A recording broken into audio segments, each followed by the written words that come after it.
In this video, I'm going to show you how I took this group of ficus cuttings and fused them together, and then I'm going to pot this up into a bonsai pot. If you've been to my channel before, you've seen I have lots of these ficus fusion projects. This is one of many. So here's a clip from about 2 years ago. I don't know if this is the exact group of cuttings or not. You can see I have 4 or 5 on the tray there, but this is basically how they start. It's just a group of small cuttings that I just, tie them together or tape them together, who knows. But January of 24 is when this particular clip was made.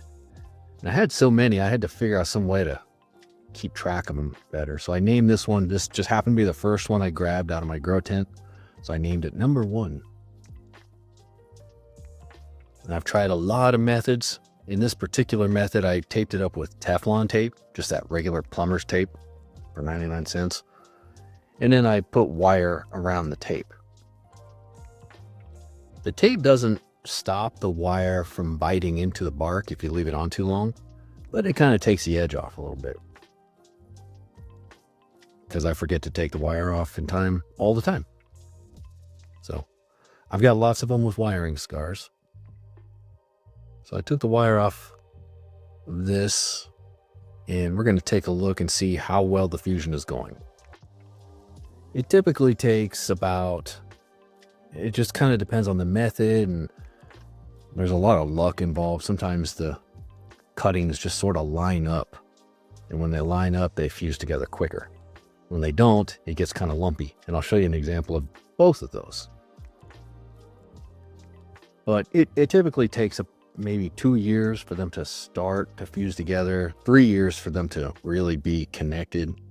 I'm kind of estimating that a little bit, but we'll take the tape off here in a minute and see the progress. Here it is later that year. This is in June.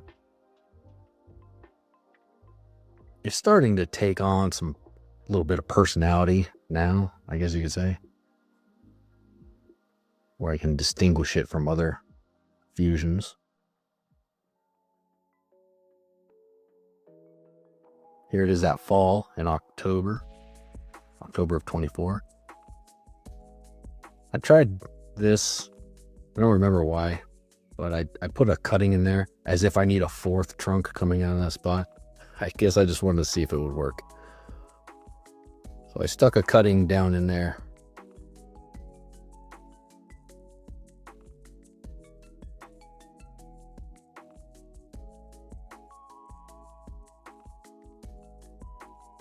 I could lop all 3 of those big trunks off up top and just have it shorter. So let's see if those cuttings took. I'll give you one big guess here. No, they did not. Failed experiment on that. No matter. Let's take the tape off and see how well it's fusing.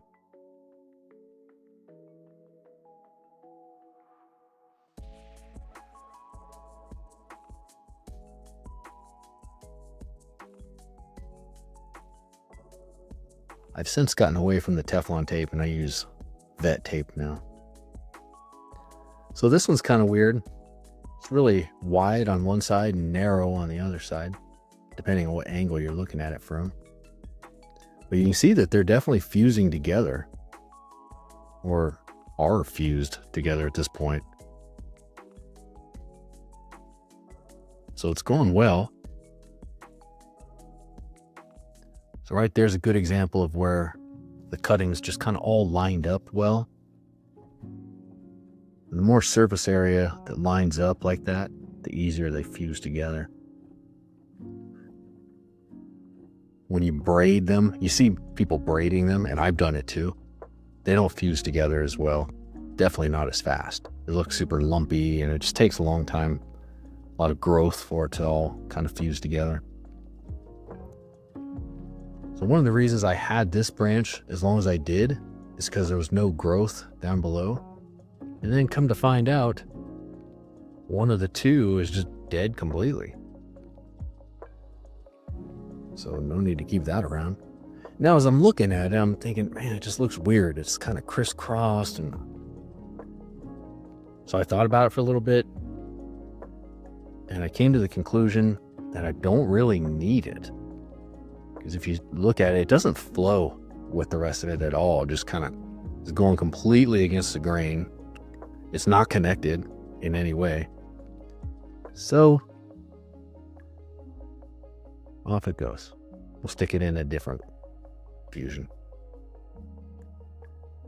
And it looks better now. You still got that one branch that's kind of crossing around. But other than that, and that I don't even mind so much. It's a little out of the ordinary, but I don't mind it. And I kind of just took the lazy man's way here, and I just put a couple pieces of wire around it just to hold it in place. It's pretty well fused together, so I don't need to go overboard. I just want to put the wire on to hold it in place in case it gets knocked around or something. I'd hate for it to bust loose. I don't know if it can or would. I don't know. Either way, better safe than sorry. A little bit of wire will ensure that it stays together. Now that one last branch with the Teflon tape off to the right, that's the one I'm worried about. So I want it to back bud so that I can chop it way down so it's not sticking out like a sore thumb. Anyways, here it is a few months later. One thing about Ficus Benjaminas like this is you can't really defoliate them all the way. You can hard trim them back to like one leaf or like half a leaf. I've done that before. Taking it all the way down to one leaf and then cut that one leaf in half. But you can't lose the foliage completely or else the whole branch will die back. And that seems to sum up the whole challenge of Ficus Benjaminas when you're doing fusions. Because you get these big long branches going off in directions and you can't really get rid of them. If you need them, you just need it to back bud. So you end up spending a lot of time waiting for it to back bud.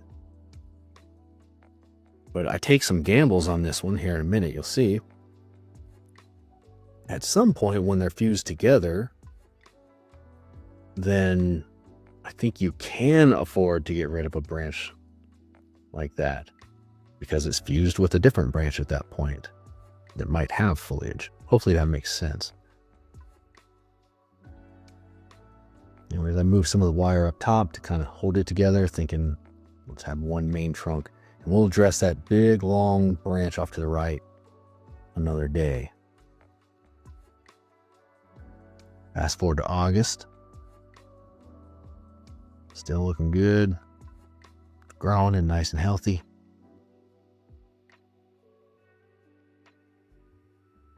These can be a little confusing when you're trying to figure out what branch is connected to what, and they're crisscrossing in one of those fused trunks is going underneath another one, and so they can get a little confusing.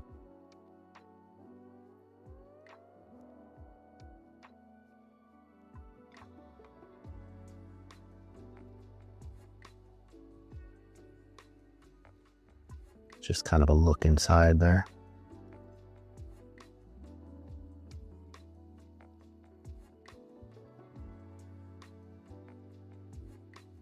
It feels pretty solid.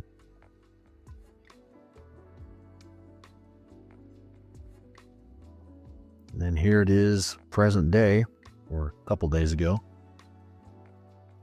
It's growing, it's super healthy.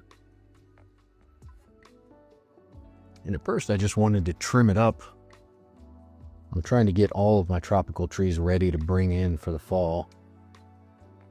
So I'm kind of going through and trimming them. But the more I looked at it, the more I thought, I think this is ready to put into a bonsai pot.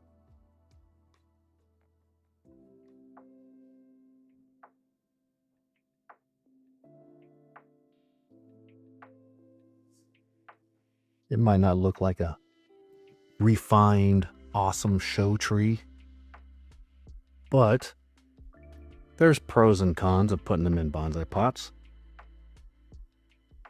The cons are they don't grow maybe as fast or as vigorously because they're shallow pots compared to big deep pots that they're in now. The pros are that they look a lot better in a bonsai pot compared to some ugly plastic training pot. And you can start training the roots, so it's less of a tangled mess later. The sooner you can start attacking those, the better. I tend to do root work in phases, oftentimes at least. So the sooner I start, the better.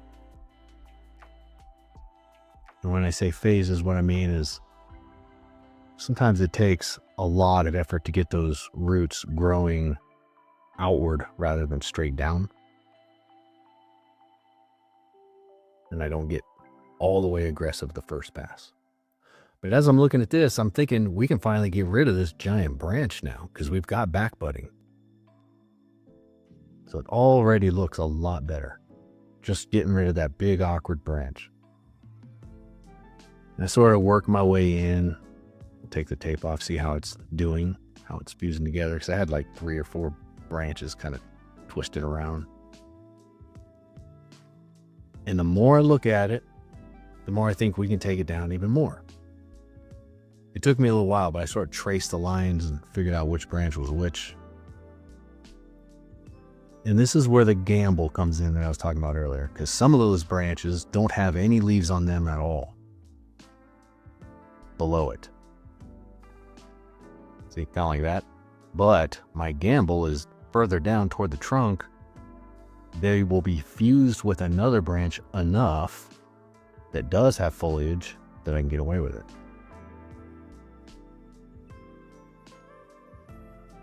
So I look at it and I think I can take it down even more now.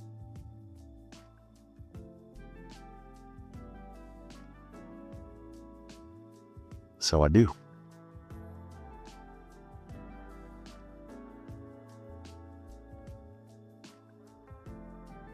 And there's kind of a weird side benefit after doing this. It kind of gives the trunk more taper by doing that. See that?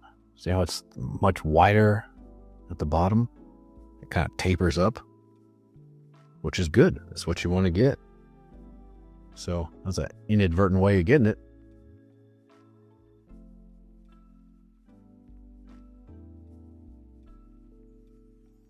I spent some time just looking for more areas to bring the height down.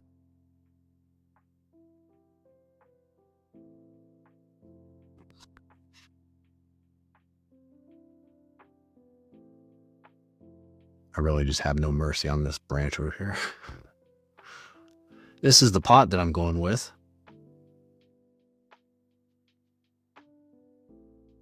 I'm going to pull it out of this training pot. I can't even remember how long it's been in there. Not sure what we're going to find. Lots of potato roots, I'm sure. And there's that trunk that's off to the left side there. Now it's off to the right, that one. I thought I was really going to have to fight with this thing to get it out, but it just sort of came out. So that was easy. There's a potato root. There's a potato root.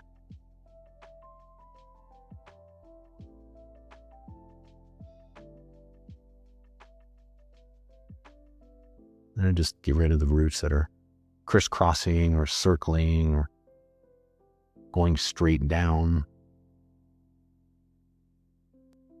There's another potato root. The more you dig, the more you find them.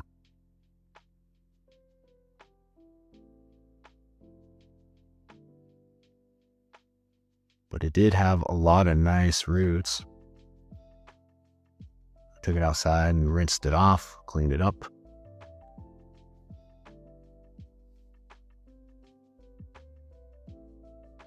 And I do a little more work. I won't bore you with the entire process, but you can kind of see where I'm going with this. I'm just trying to level out a root plane so that it will fit in this bonsai pot.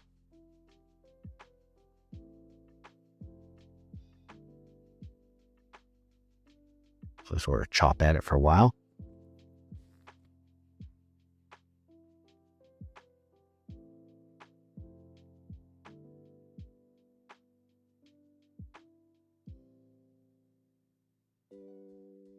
I know it seems like I'm being brutal with it, and I am taking off a lot of roots, but I'm leaving a lot of roots too. And it's a good time to be doing this. It's super healthy. It's been outside all summer growing, and that's the best time to do root work on ficuses. Shout out to Nigel Saunders. I learned that from him. I always thought spring was the best time to do it because that's what you hear. That's what ChatGPT tells you. But it's really not. Spring is actually the weakest time to do it on ficus and tropicals for that matter, because they are just waking up from winter and they're not super strong yet. And they just respond best to this kind of thing when they're super strong, when they're right in the middle of growing. That's my normal soil mix, by the way. Pumice, perlite, a little bit of pine bark, some volcanic rock. Occasionally I'll use safety absorb in there too.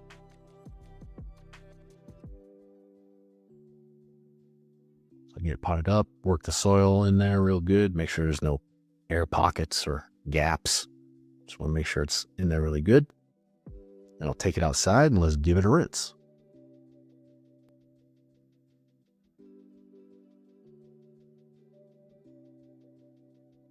I kind of go,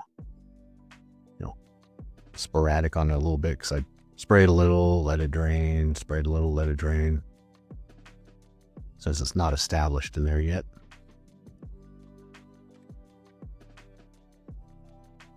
And typically I'll just kind of like rinse it until it runs clear out of the bottom. I'll put some stability rocks in there.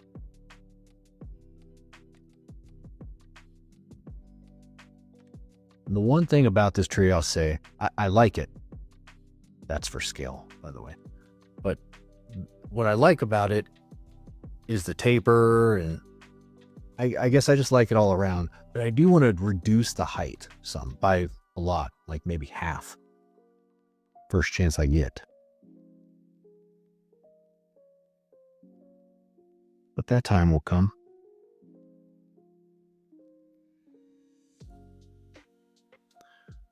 The risk on those trunks that I cut down there at the bottom that you see, when I was saying is kind of a gamble. I'm gambling that they are fused enough with the other trunks that they don't die. Because the risk there is that they're not fused enough and there's no foliage, so that they just die back. And then there's going to be this weird gap on the base of the trunk. So I'll be curious to see how well that works out.